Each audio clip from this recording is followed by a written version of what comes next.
Jordan, and I'm back. That was the solo section from one of my tunes called G.R.O. And I thought I would show you these little licks that I tied together into one solo, just to show you how you can make stuff up in steel and put it all together and make something of your own.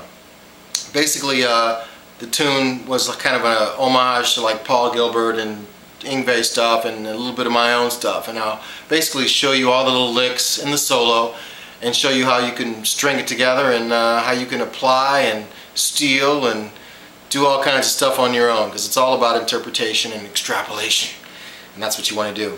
So I'll play the beginning and I'll show you how it's played, and just do it. First thing is I'll play the chords. The song is in E, G major, and when we get to the solo section, it's very Paul Gilbertish. And it goes like this. We start in B.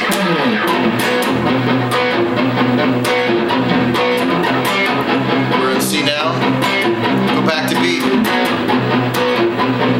Back to C. To D. To F. To G. B flat. Then we get to the riff.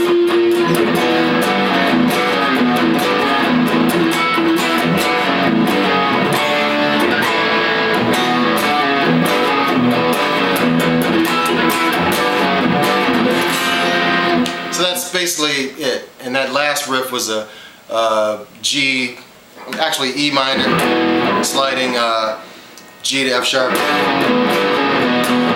And that, which is the main riff of the song, but the solo section is the end of that. So this is what I did. First thing I did is, since we're B, I did the Yngwie sweep pick B minor arpeggio, starting on the 14th fret.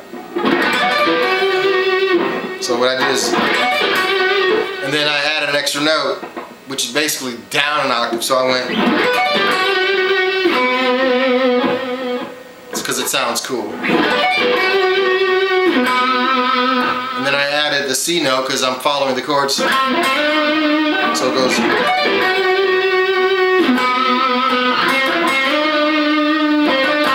I'm on the G string. Very E minor, very.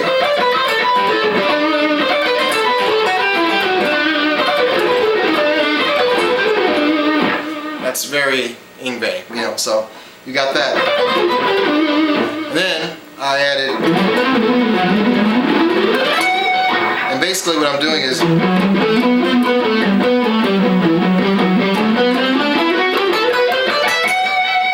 3-note per string, diatonic scales, moving up in really cool, easy to do patterns once you get it down. And you've seen this in all the Paul Gilbert videos, so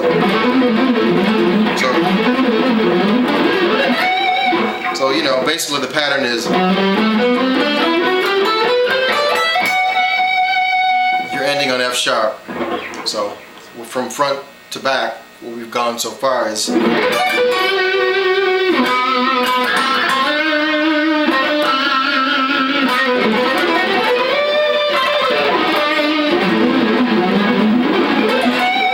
okay, then I bend that G note on the high E. I I like to bend a half step down going into the note. So instead of a full bend on the, the G like most people do, I like to go. So we're going.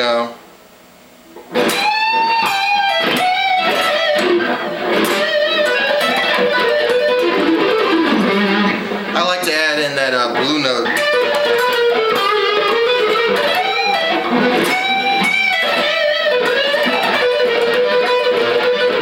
I think I got that from like a Greg Howe lick book or something. It's like a bar.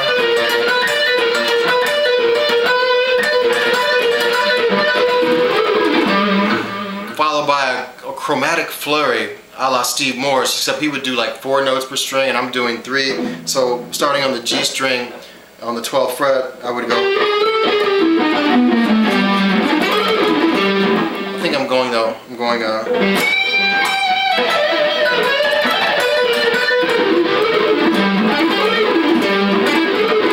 That's kind of Steve Morse-esque to me, except he would do 4 notes. Okay, and then I add this 3 note per string pattern that goes very Paul Gilbert, 12, 14, 15. On the low E, on A, 12, 14, 15.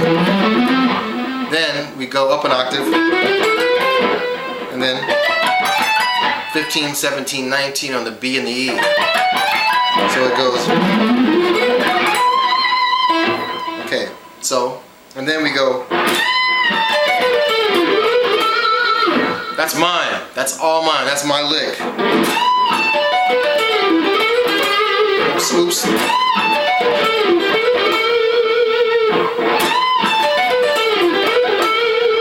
I'm bending that 17th fret up.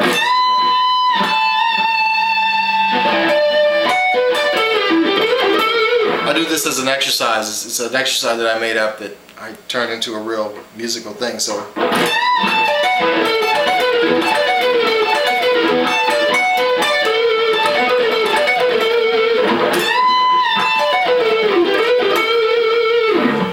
that's my lick. Kind of bluesy.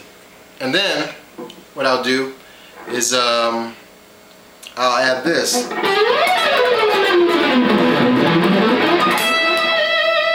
3 note per string scale going down the neck, starting on F sharp.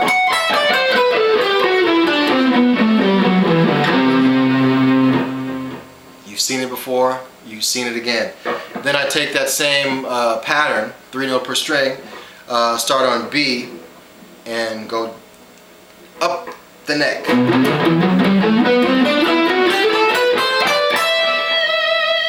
So it goes.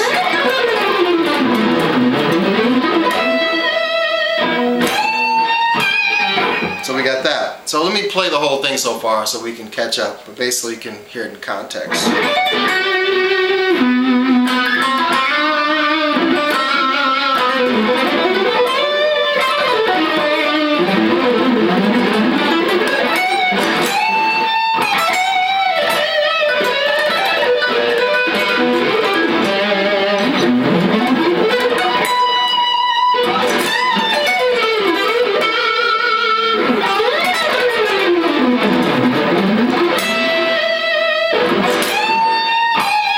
So after that last lick I go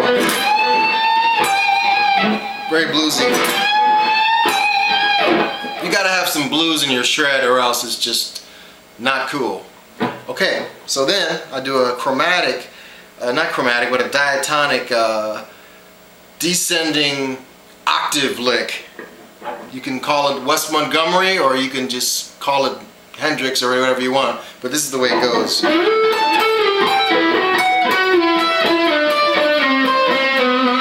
14th fret of the G string, that's an octave, and then I'm on the 17th fret of the high E, so I'm going.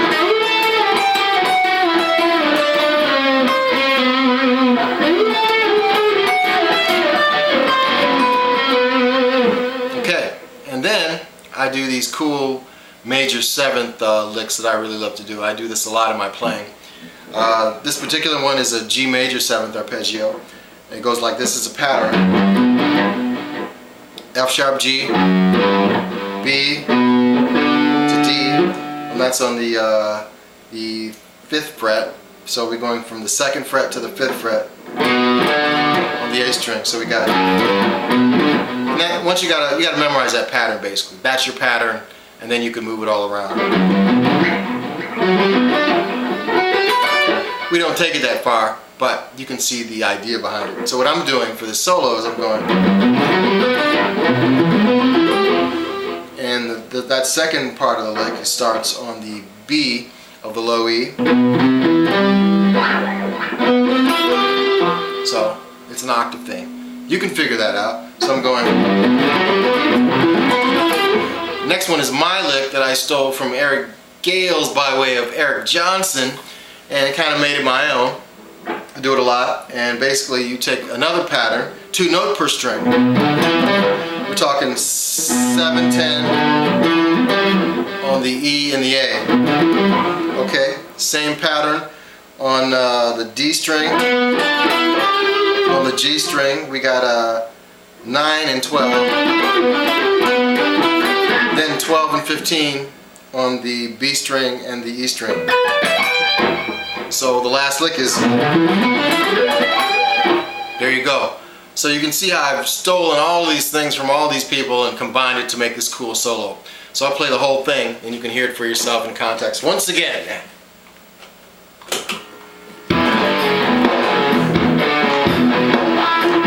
Stealing.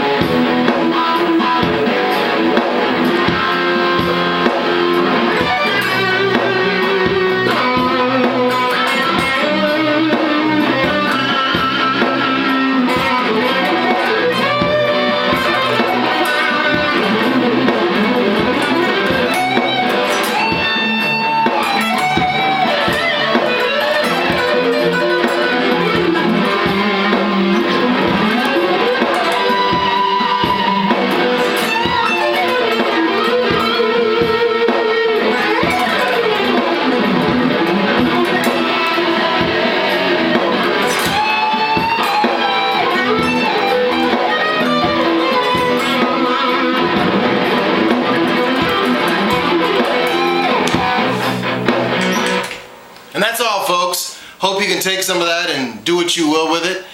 And just know that there's a lot of information out there that you can steal from and make it your own, just like I did. Alright? Enjoy. Have a pleasant tomorrow, too.